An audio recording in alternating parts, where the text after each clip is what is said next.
Oktubre 23, 2022. Ang santos nga ebanghelyo sumala ni San Lucas.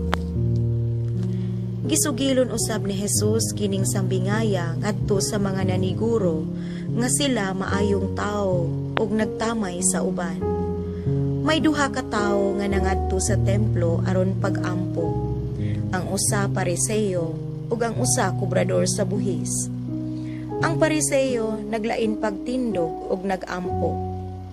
Nagpasalamat ako kanimo, O Dios, nga ako dili hakog, dili limbungan, ug dili himabayi sama sa uban. Nagpasalamat ako kanimo nga dili ako sama ni anang kobrador sa buhis. Nagpuasa akog duha ka adlaw matag semana, ug naghatag ako kanimo ikanapulo sa tanan kong abot. Apan ang kobrador sa buhis nagtindog sa layo, ug dili gani muyahat ngadto sa langit. Nagpanukpok siya sa iyang dughan ug nag-ingon, O Dios, maluoy ka kanako nga usa ka makasasala. Unya miingon si Jesus, sultihan ko kamo nga ang kobrador sa buhis ug dili ang Pariseo mao ang gikahimutan sa Dios sa iyang pagpauli sa ila.